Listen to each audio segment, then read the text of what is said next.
Congress party శ్రీమతి సోనియా గాంధీ గారి నాయకత్వంలో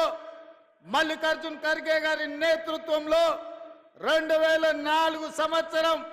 శ్రీమతి సోనియా గాంధీ గారు కరీంనగర్ జిల్లాలో తెలంగాణ రాష్ట్రం ఇస్తా అని ఆనాడు మాట ఇచ్చింది.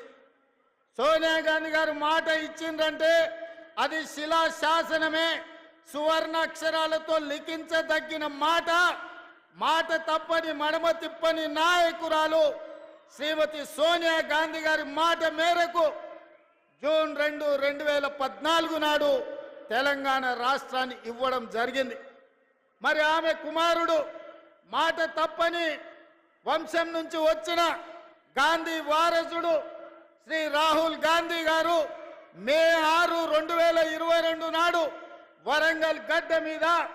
తెలంగాణ రాష్ట్ర రైతాంగానికి 2 లక్షల రూపాయల రుణమాఫీ చేస్తా అని మాట ఇస్తే ఈ వేదిక మీద ఉన్న నా మంత్రివర్గ సహచరులు, ముఖ్యంగా ఉప ముఖ్యమంత్రి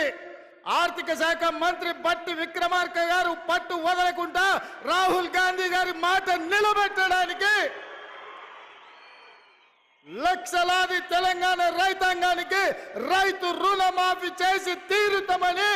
లెక్కలు వేసి అంకెలు కూడి ఎంతమంది అడ్డం పడ్డా,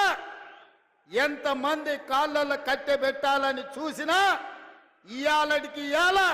18,000 కోట్ల రూపాయలు ఇయాల రైతుల ఖాతాలో మనం వెయ్యడం జరుగుతుంది.